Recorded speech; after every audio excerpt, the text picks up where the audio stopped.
Thank you. Thank you very much indeed for the invitation, and I'm so sorry I could not be there. It was just too complicated, but I hope that things will get easier from now on, and events face to face will be the norm again. Let's hope that will be the case. I am going to share my screen. Let me know if you can see it okay. Is this, can you see my screen okay? Yes. Yeah, fantastic. Okay, well, thank you very much for the invitation to be part of this distinguished panel. I'm really honored.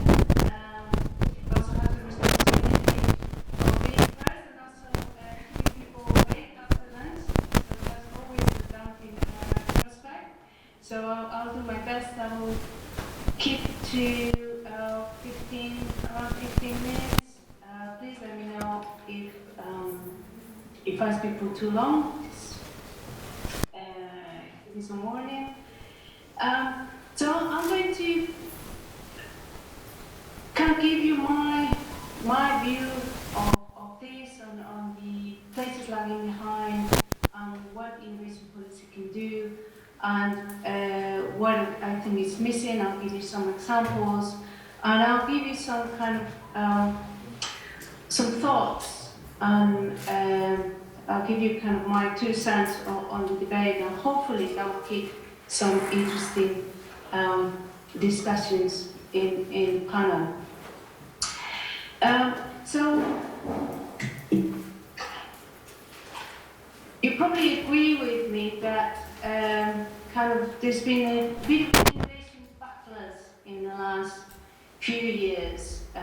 That innovation was previously seen as something fantastic, but more and more we're starting to realize that it was not all that it was promised to be, that innovation doesn't necessarily lead to good social outcomes, and it has, if you like, a dark side. So a lot of scholars are starting to talk about the dark side of innovation, that there's a link or kind of a conflict between innovation and social goals, environmental well-being, and also territorial disparities. So as we all know, the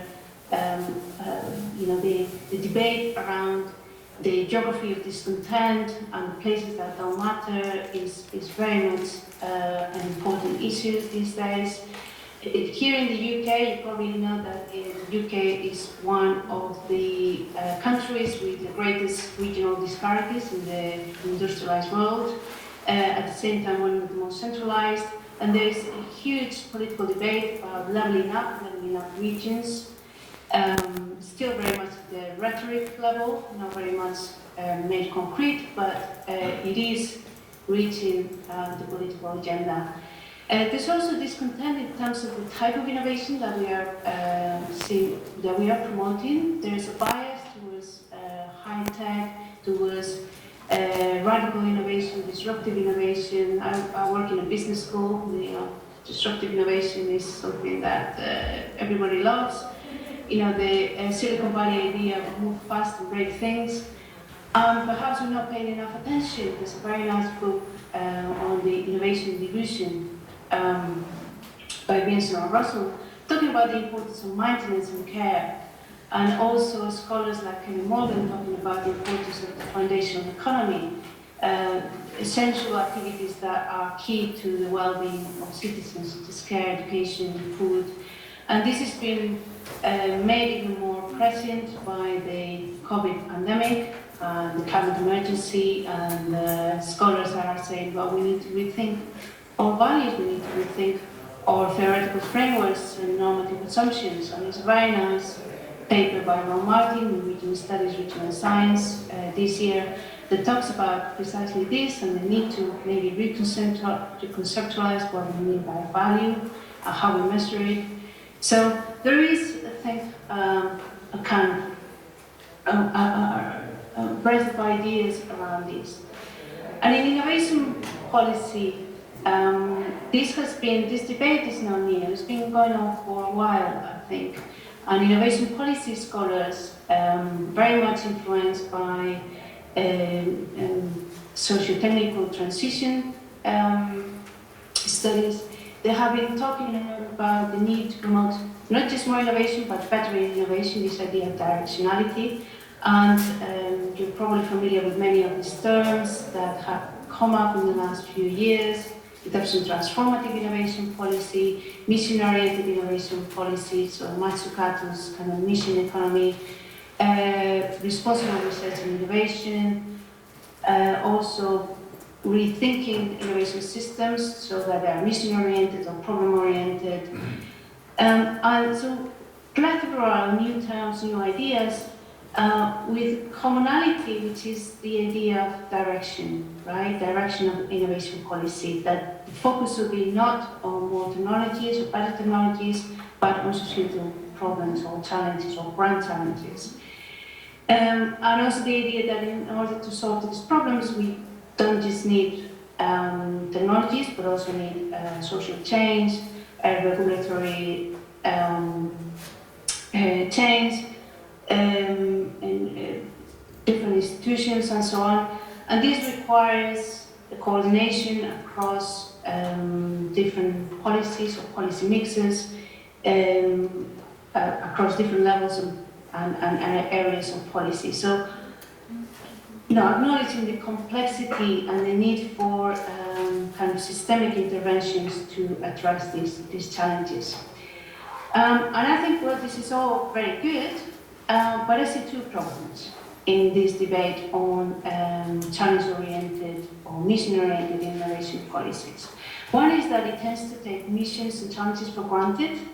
It doesn't really, they're out there. It doesn't clarify, well, who decides how and for whom are these problems. And I think this is important in terms of legitimacy and democratic accountability, especially when we talk about policies at the regional level. So there's some kind of very nice and interesting papers coming out recently trying to unpack this idea of challenges. What are these grand challenges, these problems? Particularly a paper by Iris van Zerbock, colleagues in Utrecht, that talk about drawing from political science and the literature on wicked problems. We're arguing that problems are not all the same. They're different of the complexity, uncertainty, and contestation.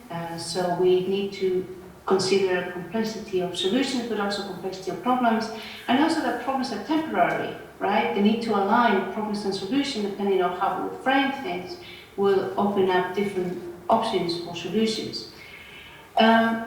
So, very interesting debate. I will recommend that paper. Arguing that not problems are the same, and we need to understand the nature of problems. But also, in relation to this, there's often the danger that what Sergio Montero talks about in terms of solutionism, right? We talk about problems only when there's a fancy technology behind, that we focus on promising solutions such as AI, nanotechnology, and so on, at the expense of understanding the problem, causes, and consequences. So often we don't need the fancy technology to solve a societal challenge. Sometimes technologies are already there, we just need to use them.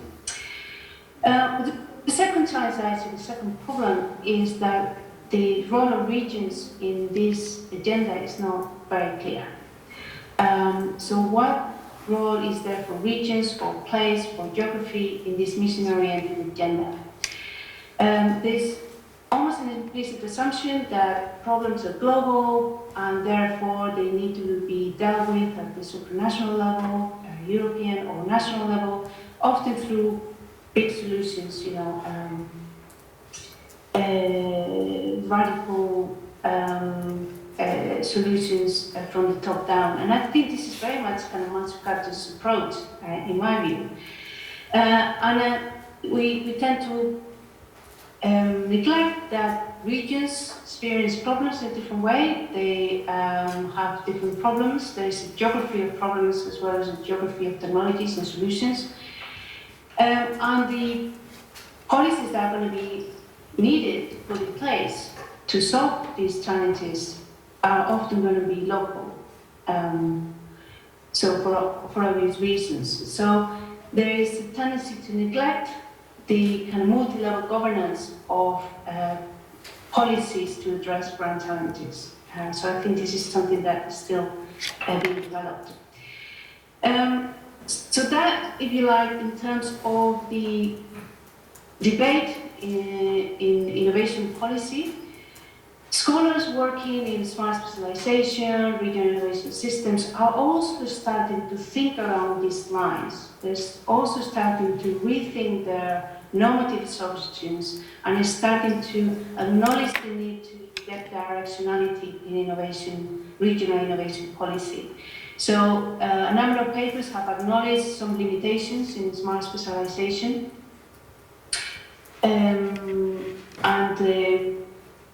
That smart specialization perhaps has a narrow view of innovation, very much kind of from the supply side, very much technological innovation, and has a little bit neglected the direction and societal relevance of innovation. So there's a number of papers, if you like, criticizing smart specialization and regional innovation policies, and proposing new frameworks. So there are, for instance, papers that talk about how to design a regional responsible innovation policy, for instance, how to consider the foundational economy in regional innovation policy, papers that link transitions and transformative innovation approaches with risks to come up with ideas for regional grid restructuring. A recent paper by Franz Todlin and others talking about challenge-oriented regional innovation systems. So very interesting, very exciting approaches and contributions from regional innovation scholars. Very much kind of catching up with this idea of directionality. And I think this is really interesting space for debate at the moment. But if I kind of want to criticize a little bit the ongoing agenda, is for me the lack of attention to the demand side. All right. So I think the aspect of demand side market construction as a means to drive regional innovation, regional diversification, and at the same time solve societal challenges, I think is still missing. So if you're familiar with the literature on regional path creation, you probably know the work of Andy McKinnon and others at Courts in Newcastle, and they identify a number of dimensions for regional path creation, and one of them is market construction, but not many people seem to be paying attention to this very important mechanism. And I link this to what I said earlier in terms of challenges. Challenges, problems are not out there, and markets are not out there. They are socially constructed, and they can be steered by public action. And this requires articulating demand, through public action, and framing problems so that you define the opportunity space for solution together with the users and the marketplace. And here the state plays a key role. So we tend to think about the government in terms of funding innovation, in terms of creating the right environment for innovation, but it also plays a number of additional roles. As purchaser, has a huge market power, as regulator, and so on. So in a number of papers I have written about the role of public procurement as, if you like, enabler of this space where conversations can happen with, where problems and solutions can be framed and aligned, and bringing different actors together around regional problems and solutions that could be driving regional growth as well. I'm conscious a bit of time, so I'm not going to explain this framework in any detail. But in a recent paper, together with my co-authors, we took this idea from Iris Vansenbock and colleagues at UTAD University, talking about the nature of problems and solutions, and we created, if you like, a typology to understand the role of the public sector in terms of its, particularly the role of public procurement in different scenarios where a problem exists, but we still don't understand the problems, we still don't understand the solutions, so perhaps the public sector can help develop prototypes. And this is very often the case in health and other sectors where using pre-commercial procurement, they can work together to build kind of new ideas, new prototypes, and check, demonstrate whether they work or not. I put the example of a chair for donating blood that was developed in an NHS trust in the UK. Apparently it was a big problem because people tend to faint when you donate blood, so they had to design a new chair from scratch. Often the public sector, because it can be a lead market for certain technologies in areas such as transport, health, of course. It can develop, it can push, it can be, it can drive the demand pool for new solutions that are greener, more sustainable, and so on, like public zero carbon buses, for instance. Or it can drive better, it can be a socially responsible buyer, pushing, if you like, the standards of suppliers that, in terms of how they treat their workers, in terms of their processes and so on.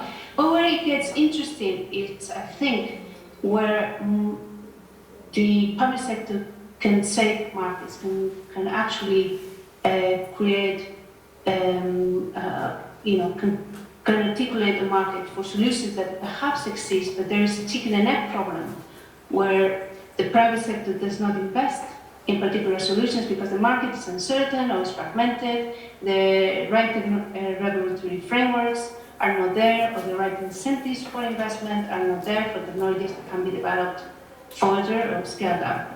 So I think in this case, the public sector can unlock institutional investment by public procurement and other measures such as regulations, standards, infrastructure, skills. So one example that we're working on in the UK is the idea of housing retrofit, because it's very important for sustainable reasons, for social reasons, but somehow it's a wicked problem, something that the public sector has been trying to solve for a long time, but it's not clear whose responsibility it is. The demand is fragmented, the responsibility is diffused, so there's not a clear market for technologies that do exist to be implemented, together with standards and skills that are still not there. So I'm going to give you, and I'm nearly finished, another example, which is from the region of Galicia, so it's very close to you. And I also seen that a number of people from Galicia have been presenting at the conference. So you will be maybe critical to this, I don't know. And so we have written a couple of papers about how the region of Galicia has used public procurement to drive innovation in the region in a number of public sector areas in education, particularly in health, where it has, of course, a lot of autonomy, a lot of market power, so it has used that extensively in health. But what struck us particularly, what grabbed our attention, and we have a forthcoming paper on this, is the way it has used public procurement as an industrial policy tool to set a new market around UAV solutions, unmanned aerial vehicles, drones, basically. So the Galician government identified this as a promising sector where industry could diversify into, but it didn't have any capabilities, any strengths in this, but what it had was a lot of problems that could be solved through this technology, right? So one thing they did is they mobilized the whole public sector, and they identified the needs and articulate the needs around issues such as prevention and management of forest fires, land management, coastal surveillance, and all these social challenges that could be turned into effective demand that could constitute a market for technological solutions using drones, basically. So the public sector presented a number of use cases to industry and worked with them to develop prototypes and to develop initial solutions that could be tested. It also worked to align national regulations, because obviously a sector that is still, regulations are uncertain, to support infrastructure to attract investment, and also build capacity and ecosystems to create opportunities for SMEs and spin-offs, so that the industry could be anchored in the region, supply chains and so on. So I thought we not making any claims that this is a fantastic idea, so it might not work in the long term, but we thought it was fascinating, the scale of the ambition of the initiative, and I think this is really interesting example of market shaping. So I'm going to leave it here because I'm conscious I'm running out of time. Just my final thoughts. I just conclude by saying that policies, place-based policies or challenge-based policies need to be place-based in order to be effective. So it won't succeed. The European Green deal will not succeed if places are not taken into account, and it particularly left behind places where those problems are felt particularly. So not all regions have high-tech capabilities, but all regions have problems that could be turned into opportunities for innovation, and even opportunities to be lead markets for solutions that can be applied in other places. So a good example is Galicia, that if they develop good solutions for some of these problems, then they can be those can be then used in other places. It can be a lead market with opportunities for regional firms. And this, of course, requires a lot of effort in orchestration, mobilizing multiple roles of the state, and also the whole panoply or repertoire of policy mixes available. So thank you for your time. I'm sorry I spoke for too long.